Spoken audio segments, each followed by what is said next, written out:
नमस्कार मित्रांनो, माझे नाव विश्वदत्त कांबळे आणि आज मी आपल्यासमोर युगपुरुष छत्रपती शिवाजी महाराज या विषयावर निबंध वाचन करून दाखवणार आहे. महाराष्ट्राच्या माथ्यात रोवलेली तलवार काढून ज्या देवतानं गुलामगिरीच्या छाताला वार केला तेच म्हणजे बलवान, सामर्थ्यवान, युक्तिवान, नीतिशाली, चारित्र्य संपन्न, स्त्रियांविषयी आदरता तर ज्ञानाविषयी उदारता असणारे पूर्वग्रह दृष्टिकोन व तसेच ज्यांनी आपल्या मराठी मातीसाठी सतत लढा दिला, ज्यांनी रयतेवर येणारे शत्रूचे वार आपल्या छातीवर झेलले तेच रयतेचे रक्षक हो, ज्यांनी स्वराज्यासाठी प्राण घेतले आपुल्या हाती, रयतेसाठी वार झेलले आपुल्या छाती. म्हणून आजही तुमच्या पराक्रमाचे पुरावे देते मराठी माती, म्हणून आजही तुमच्या पराक्रमाचे पुरावे देते मराठी माती. वीरांचा तो वीर महाराष्ट्राचा मुकुटमणी शोभला खरा, जिजाऊंच्या पोटी जन्मला कोहिनूर हिरा. महाराष्ट्राच्या शिरपेचा तर खोचला ज्याने मानाचा तुरा, राजे शिवछत्रपतींना माझ्या मानाचा मुजरा. हो, माझ्या राजांना माझ्या शिवछत्रपतींना एक महासंकल्प केला आणि त्या महासंकल्पाला स्वर्गातल्या देवतांनी झुकून मुजरा केला. काय होता माझ्या राजाचा तो महासंकल्प?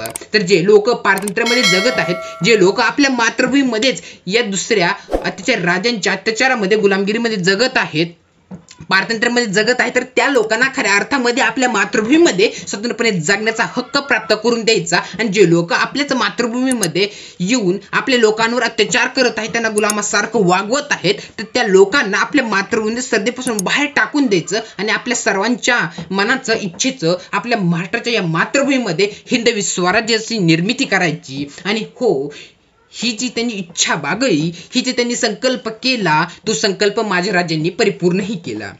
त्रिवार असा मानाचा मुजरा त्या राजाला ज्याने घडवला इतिहास महाराष्ट्राचा, रचली स्वराज्य गाथा, कोटी कोटी प्रणाम असा माझा देव राजा. हो, झणझणल्या भगव्याच्या समान तुम्ही, जागिवले मरगळलेले मर्द मावळे तुम्ही, घडविले श्रीचे स्वराज्य तुम्ही, असे श्रीमंत योगी अखंड महाराष्ट्राचे कुलदैवत श्रीराजे शिवछत्रपती तुम्ही. अहो, माझ्या राजांचा जन्म 19 फेब्रुवारी 1630 रोजी शिवनेरी किल्ल्यावर झाला होता. सूर्य अस्ताला गेला, सायंकाळ झाली, सूर्य अस्ताने अनेक किरणे शिवनेरीवर आली. 19 फेब्रुवारी हा दिवस अमर झाला, कारण याच तर दिवशी शिवबा जन्माला आला. लगेच माझ्या राजांची पत्रिका बनवण्यासाठी ज्योतिषी बुवांना बोलण्यात आले आणि ज्यावेळी ज्योतिषी बुवांनी त्या बालकाची पत्रिका बघितली त्यावेळी ज्योतिषी बुवा म्हणाले, हा जो बालक आहे हा सामान्य नाही तर असामान्य आहे. हो, हाच बालक आपल्या ओसाड पडलेल्या स्वप्नांना हिरवळीमध्ये दाटून टाकणार आहे, आपल्या प्रजेला न्याय मिळवून देणार आहे, आपल्या प्रजेला आपल्या मातृभूमीमध्ये जे पारतंत्र्यामध्ये जगत आहेत, तर आपल्या प्रजेला, लोकांना खऱ्या अर्थामध्ये आपल्याच मातृभूमीमध्ये स्वतंत्रपणे जगण्याचा हक्क प्राप्त करून देणार आहे. आणि हा जे परदेशी आपल्याच मातृभूमीवर येऊन आपल्या लोकांवर अत्याचार करत आहेत, तर तो या दुष्टांचा महाकाल आहे. हो, हा पराक्रमीच नव्हे तर महापराक्रमी आहे. आणि हाच बालक खरं आपल्या मातृभूमीमध्ये हिंदवी स्वराज्याची निर्मिती करणार आहे. जर कोणी महाराष्ट्राचा इतिहास पडताळून पाहिलं तर त्याच्या मुखाशी ह्याच बालकाचं नाव येईल, असं ज्योतिषी बुवांनी भविष्यवाणी केली. आणि ज्यावेळेस हे माझ्या जिजाऊंनी ऐकलं, त्यांच्या डोळ्यातून आनंदाश्रू वाहू लागली. आणि मग काय, मग त्या दिवसाची, त्या वेळेची सर्वांना आतुरता वाटू लागली. ज्या दिवशी त्या बालकाचं नामकरण करायचं होतं, तो दिवस उजाडला, ती वेळ आली, तो क्षण आला. आणि त्यावेळी जिजाऊ म्हणाल्या, स्वराज्य स्थापन करेल हा बाजी लावून जीवाची, आज वचन देते मी माऊली शिवाची, आज वचन देते मी माऊली शिवाची. शिवाजी, शिवराय, शिवबा हे सर्व नाव शिवनेरी किल्ल्याच्या कानावर पडता सगळीकडनं सनईचा उघड्याचा आवाज येऊ लागला, सगळीकडेच आनंद पसरू लागला. शिवाजी महाराजांचे पहिले 6 वर्ष खूप धावपळीमध्ये गेले, पण या धावपळीमध्येही जिजाऊंनी त्यांचा एक क्षणही व्यर्थ जाऊन दिला नाही. यावर त्यांनी खूप संस्कार केले. हो, जसे की सायंकाळी देवांसमोर सांजात लावणे, आपल्या वडीलधाऱ्या माणसांच्या पाया पडणे, त्यांचा आशीर्वाद घेणे, त्याचबरोबर त्यांच्याशी चांगलं बोलणे, असे चांगल्या प्रकारचे संस्कार जिजाऊंनी शिवबावर केले. याचबरोबर जिजाऊ शिवरायांना हिंदवी स्वराज्याची ठिणगीही त्यांच्यामध्ये टाकत असत, हिंदवी स्वराज्याची कहाणी त्यांना सांगत असत.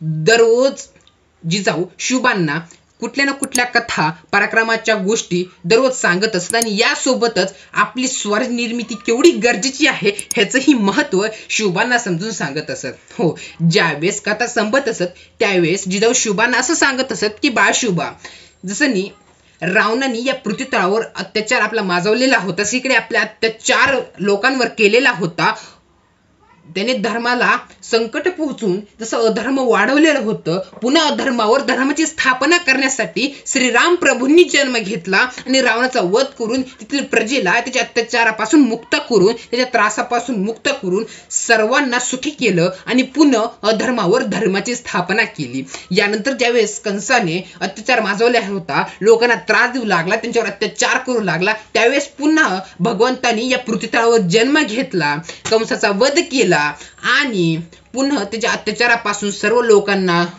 सुखी केलं, मुक्त केलं आणि अधर्मावर पुन्हा धर्माची स्थापना केली. तर शुभ आपल्याला जसे की परदेशी लोक आपल्या मातृभूमी येऊन आपल्याच लोकांवर हक्क गाजवत आहेत, त्यांना गुलामगिरी सारखं वागवत आहेत, त्यांच्यावर अत्याचार करत आहेत, तर त्या लोकांना आपण आपल्या मातृभूमीच्या सरदेपासून बाहेर टाकून द्यायचं, आपल्या सर्वांचं हिंदवी स्वराज्य निर्माण करायचं आणि पुन्हा धर्मावर धर्माचा विजय मिळवायचा.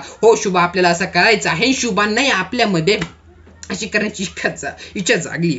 शुभांना असं वाटू लागलं की जी आपली मातृभूमी आहे, आपल्या मातृभूमीमध्ये आपले लोक स्वतंत्रपणे जगता येत नाही.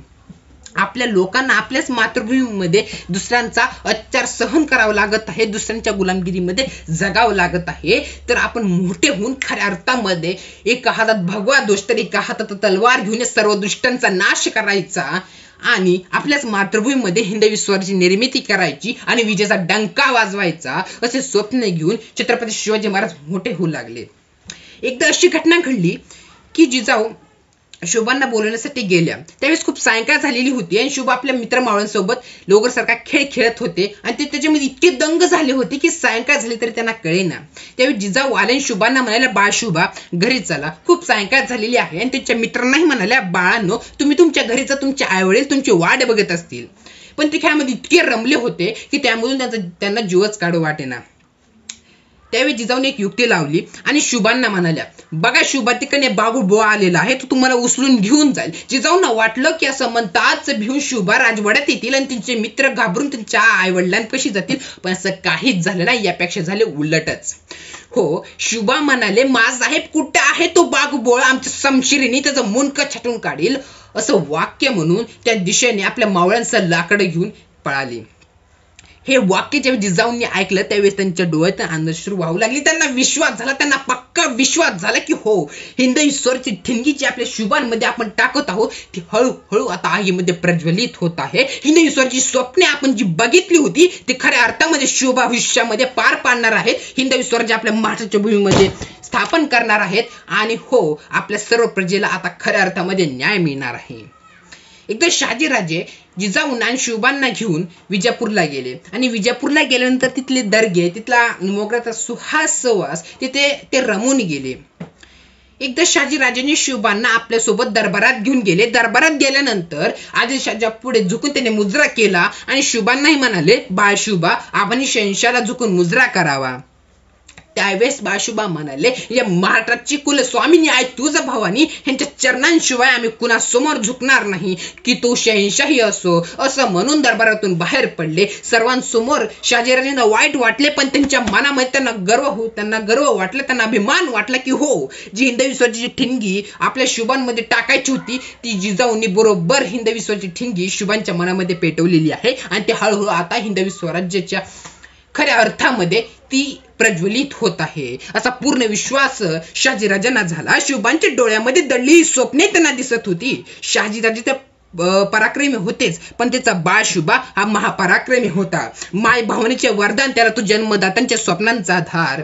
शहाजीचा बाळ शुभा स्वराज्य स्वप्न करणार साकार, लखलख नारी समशेर पाहून शत्रू व्हायचे डेर, कारण शहाजीचा बाळ शुभा होता शेरात सवा शेर, कारण शहाजीचा बाळ शुभा होता शेरात सवा शेर.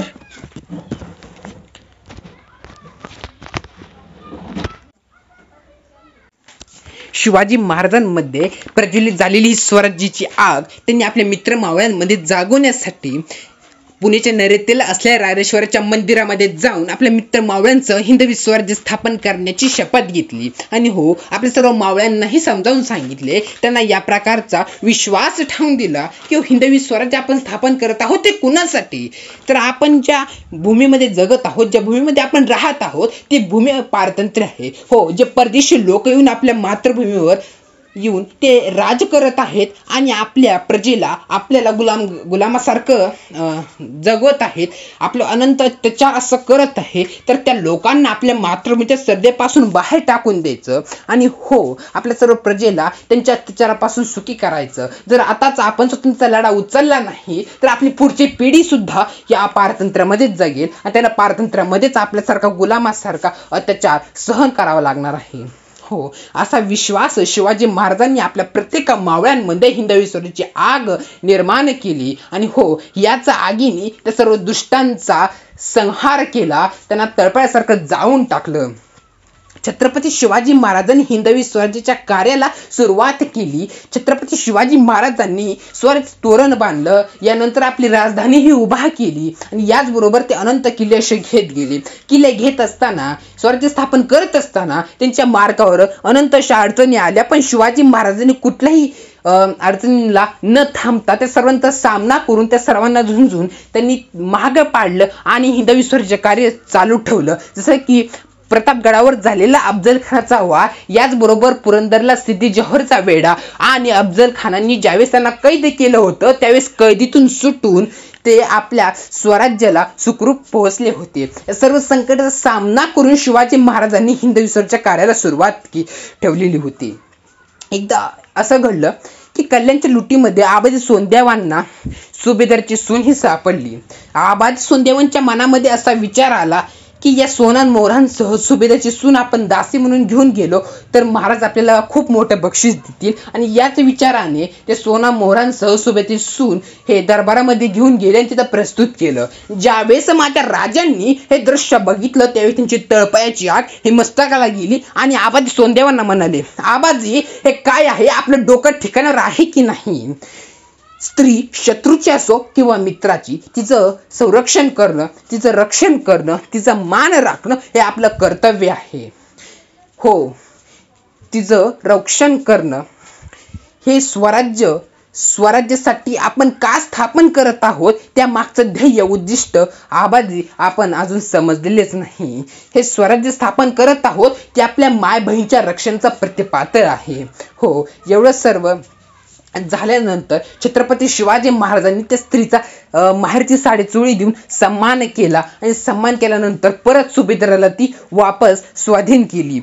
जाता जाता त्या दरबारातून ती स्त्रीच्या डोळ्यामध्ये आनंदाश्रू आले आणि ती म्हणाली, स्त्रियांचा सन्मान करी स्त्रियांचा राखी मान, स्त्रियांचा सन्मान करी स्त्रियांचा राखी मान, जिचा माऊलीने जन्म दिला सर्व माऊलींना शुभाचा अभिमान, जिचा माऊलीने जन्म दिला सर्व माऊलींना शुभाचा अभिमान, असं म्हणून ते दरबारातून निघून गेली. छत्रपती शिवाजी महाराज हे प्रजाहितदक्ष राजा होते, पण ते स्त्रियांविषयी त्यांच्या मनामध्ये किती आदर होता हे आपल्याला कळेलच. एकदा छत्रपती शिवाजी महाराज युद्धाचं कर्ज मागण्यासाठी एका सावकाराकडे गेले होते आणि सावकाराकडे गेल्यानंतर त्यांनी युद्धासाठी तिथे कर्ज मागितले, पण सावकारांनीही शिवाजी महाराजांना सांगितले की आपली इथे काही ना काहीतरी तारणावर ठेवून जावे लागेल, घाण ठेवून जावे लागेल तरच मी आपल्याला कर्ज देऊ शकतो. त्यावेळी शिवाजी महाराजांनी आपल्या जवळ असलेली गवताची काडी उचलून सावकाराला दिली आणि ती घाण ठेवावी अशा प्रकारची मागणी केली. छत्रपती शिवाजी महाराजांची निष्ठा पाहून त्यांनी त्या काडीवर त्यांना कर्ज दिले.